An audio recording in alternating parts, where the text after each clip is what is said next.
আমন্ত্রণ জানাচ্ছি আপডেট সংবাদে। শুরুতেই জানিয়ে দিব গুরুত্বপূর্ণ শিরোনাম, এরপরেই থাকবে বিস্তারিত। রাশিয়া অঞ্চলে ইউক্রেন সেনাদের আত্মসমর্পণের আহ্বান পুতিনের। দক্ষিণ কোরিয়ার প্রতিরক্ষা শনাক্তকরণ অঞ্চলে রুশ যুদ্ধ বিমান। হামাস পূর্ণাঙ্গ রূপে বাস্তব দাবি করছে বলছে হোয়াইট হাউস। সর্বশেষে জানিয়ে দেব বিলিস লিবিয়েশন আর্মি কারা এবং কেন পাকিস্তানে হামলা চালাচ্ছে। রাশিয়া অঞ্চলে ইউক্রেন সেনাদের আত্মসমর্পণের আহ্বান পুতিনের। রাশিয়ার কুরস্ক অঞ্চলে অবরুদ্ধ ইউক্রেনীয় সেনাদের আত্মসমর্পণের আহ্বান জানিয়েছেন রাশিয়ার প্রেসিডেন্ট ভ্লাদিমির পুতিন। অন্যদিকে ইউক্রেনের প্রেসিডেন্ট ভলোদিমির জেলেনস্কি রাশিয়া নেতাদের বিরুদ্ধে যুদ্ধবিরতি উদ্যোগকে নস্যাৎ করার চেষ্টা করার অভিযোগ করেছেন। শুক্রবার মার্কিন গণমাধ্যম সিএনএন এর এক প্রতিবেদনে এসব তথ্য জানিয়েছে। মার্কিন প্রেসিডেন্ট ভ্লাদিমির পুতিনকে ইউক্রেনীয় সেনাদের জীবন বাঁচানোর আহ্বান জানিয়েছেন, কারণ তিনি বলেন তার দূত বিস্তারিত 30 দিনের যুদ্ধবিরতি নিয়ে রাশিয়ার নেতাদের সঙ্গে ফলপ্রসূ আলোচনা করেছেন। রাশিয়া গত সপ্তাহে পশ্চিম সীমান্তবর্তী অঞ্চল কুরস্ক দ্রুত পাল্টা আক্রমণ চালিয়েছে। গত আগস্টে এক আকাঙ্ক্ষিত আক্রমণে ইউক্রেন যে অঞ্চল দখল করেছিল তার বেশিরভাগ এলাকা রাশিয়া পুনরুদ্ধার করেছে।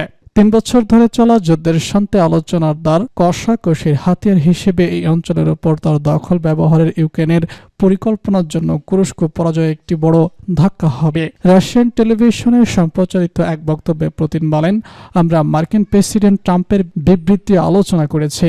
আমরা তার আহ্বানের প্রতি সহানুভূতিশীল। তিনি বলেছেন, যারা অস্ত্র ফেলে আত্মসমর্পণ করবেন তাদের জীবনের নিশ্চয়তা দেওয়া হবে এবং তাদের সঙ্গে সম্পূর্ণ আচরণ করা হবে। একই সঙ্গে তিনি ইউক্রেনের নেতৃত্বকেও তাদের সেনাদের আত্মসমর্পণের নির্দেশ দেওয়ার আহ্বান জানান।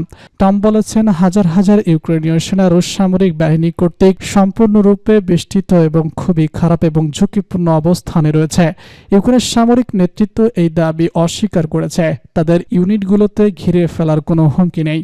সোশ্যাল মিডিয়ায় এক পোস্টে ইউক্রেনের জেনারেল স্টাফ এ কথা বলেন। ট্রাম্প বলেছেন, আমি প্রেসিডেন্ট পুতিনের কাছে জোরালোভাবে অনুরোধ করেছি যে তাদের জীবন রক্ষা করা হোক। এটি হবে একটি ভয়াবহ গণহত্যা যা দ্বিতীয় বিশ্বযুদ্ধের পর দেখা যায়নি। বৃহস্পতিবার ট্রাম্পের দূত স্টেফান এবং পুতিনের মধ্যে 30 দিনের যুদ্ধবিরতির জন্য মার্কিন ইউক্রেনীয় প্রস্তাবের বিষয়ে একটি বৈঠকের আপডেট দেওয়ার সময় ট্রাম্প এসব মন্তব্য করেন।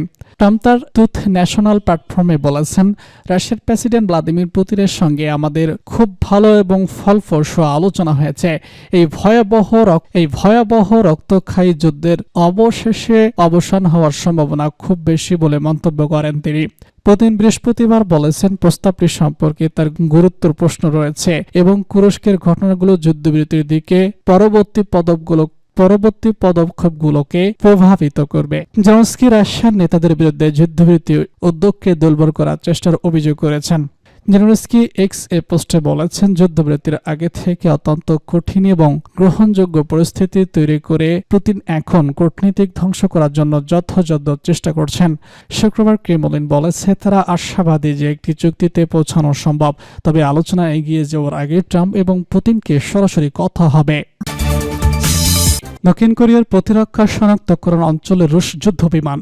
দক্ষিণ কোরিয়ার আকাশ প্রতিরক্ষা শনাক্তকরণ অঞ্চলে একাধিক রাশিয়ান যুদ্ধবিমান প্রবেশ করেছে, তবে তারা দক্ষিণ কোরিয়ার আকাশ সীমা লঙ্ঘন করেনি। শনিবার দক্ষিণ কোরিয়া হেয়ার্ন এক প্রতিবেদনে সব তথ্য জানানো হয়েছে।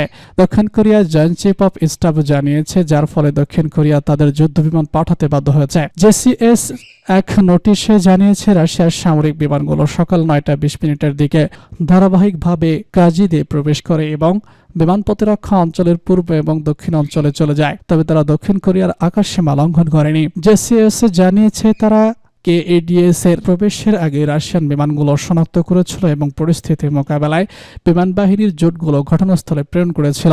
সামরিক বাহিনী জানিয়েছে, প্রশিক্ষণের সময় এই ঘটনা ঘটেছে বলে প্রমাণিত হয়েছে। তাদের আকাশ সীমা লঙ্ঘনের কোনো উদ্দেশ্য ছিল না। বিমান প্রতিরক্ষা অঞ্চলটি আঞ্চলিক আকাশ সীমা নয়, তবে দুর্ঘটনাজনিত সংঘর্ষ রোধ করার জন্য বিদেশি বিমানগুলো চিহ্নিত করা হয়। হামাস সম্পূর্ণরূপে বাস্তব দাবি করছে বলছে হোয়াইট হাউস।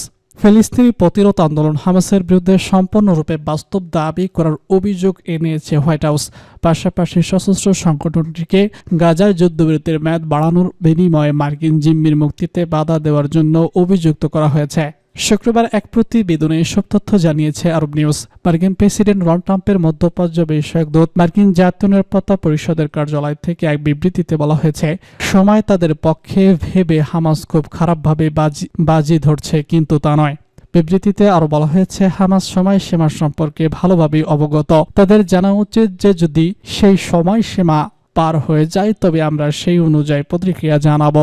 এতে আরো বলা হয়েছে, ট্রাম্প ইতিমধ্যেই প্রতিশ্রুতি দিয়েছে যে জিম্মি মুক্তি না দিলে হামাসকে চরম মূল্য দিতে হবে। হামাস ও ইসরায়েল গাজায় যুদ্ধবিরতির আলোচনা ফের শুরু করার পর সশস্ত্র সংগঠনটি শুক্রবার বলেছিল, ইসরায়েলি আমেরিকান জিম্মি এবং আরও 4 জনের দেহ অবশেষ মুক্ত করতে প্রস্তুত। ফিলিস্তিনি বন্দীদের বিনিময়ে হামাস জীবিত জিম্মিকে মুক্তি দিলে যুদ্ধবিরতির প্রথম ধাপ এপ্রিলের মাঝামাঝি পর্যন্ত বাড়ানোর জন্য বুধবার ইউএফ একটি ব্রিজ প্রস্তাব উত্থাপন করেছেন। বিবৃতিতে এই প্রসঙ্গে বলা হয়েছে, হামাসকে স্পষ্ট ভাষায় বলা হয়েছিল যে এই ব্রিজ শীঘ্রই বাস্তবায়িত করতে হবে এবং মার্কিন ইসরায়েলি দ্বন্দ্ব নাগরিক এরন আলেকজান্ডারকে অবিলম্বে মুক্তি দিতে হবে। দুর্ভাগ্যবশত হামাস প্রকাশ্যে নমনীয়তার সঙ্গে প্রতিক্রিয়া জানিয়েছে, অন্যদিকে ব্যক্তিগতভাবে সম্পূর্ণ বাস্তব দাবি করেছে যা স্থানীয় যুদ্ধবিরতি ছাড়া সম্ভব। এর আগে মার্কিন পররাষ্ট্রমন্ত্রী মার্কো রুবিওকে যখন জিজ্ঞাসা করা হয় যে ওয়াশিংটন আমেরিকান জিম্মির মুক্তিকে অগ্রাধিকার দিচ্ছে কিনা, জবাবে তিনি বলেন, আমরা সকল জঙ্গিদের জন্য চিন্তা করি। বেলুচ লিবিয়েশন আর্মি কারা এবং কেন পাকিস্তানে হামলা চালাচ্ছে? পাকিস্তানের জাফর এক্সপ্রেস ট্রেনে হামলায় নিহতের সংখ্যা সরকারিভাবে এখনও প্রকাশ না করা হয়নি। তবে পাকিস্তানের নিরাপত্তা বাহিনী অভিযানের সময় 33 হামলাকারীকে হত্যার দাবি করেছে। গত সপ্তাহে কোয়েটা যাওয়ার পথে বোলান উপত্যকার কাছে 4 শতাধিক যাত্রীবাহী ট্রেনটিতে হামলা চালানো হয়। সাম্প্রতিক বছরগুলোতে বেলুচ লিবিয়েশন আর্মির এটি সবচেয়ে বড় হামলা বলে মনে করা হচ্ছে। গোষ্ঠীটির দাবি, তাদের পক্ষ থেকে ওই ট্রেনের যাত্রী বেসামরিক নাগরিকদের ছেড়ে যাওয়া হয়েছিল। জিম্মি ছিলেন পাকিস্তানের নিরাপত্তা বাহিনীর সদস্যরা।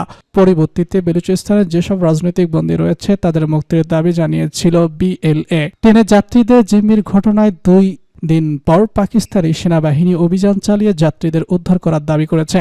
পাকিস্তানে এর আগেও হামলা চালিয়েছে বেলুচ লিবিয়েশন আর্মি। জাফর এক্সপ্রেস তাদের এই হামলা 2 দিন ধরে বিশ্বের বিভিন্ন গণমাধ্যমের খবরে শিরোনাম হয়েছিল। এখন প্রশ্ন হলো, বেলুচ লিবিয়েশন আর্মি কারা এবং কেন তারা পাকিস্তান সরকারের বিরুদ্ধে সক্রিয়? বেলুচ লিবিয়েশন আর্মি 1970-এর দশকের গোড়ার দিক থেকে সক্রিয় হয়ে ওঠে বলে ধারণা করা হয়। ওই সময় পাকিস্তানে জুলফিকার আলী ভুট্টো সরকার ক্ষমতায় ছিল। এরপর তখন বেসামরিক স্বৈরশাসক জেনারেল জিয়াউল হক ওই দেশে ক্ষমতায় আসেন। তখন বেলুচিস্তানের জাতীয়তাবাদী নেতাদের সঙ্গে তার আলোচনা শুরু হয় এবং সশস্ত্র বিদ্রোহীদের অবসানের পর বিএলএর সদস্যরা মূলত সক্রিয় হয়ে পড়ে।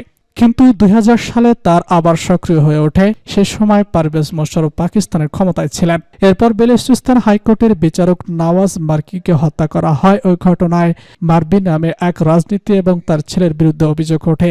এ সময় থেকে পাকিস্তানি সেনাবাহিনী এবং সরকারি সংস্থার উপর আক্রমণের ঘটনা বাড়তে থাকে। এ জাতীয় অনেকগুলো ঘটনার দায় স্বীকার করেছিল বেলুচিস্তান আর্মি।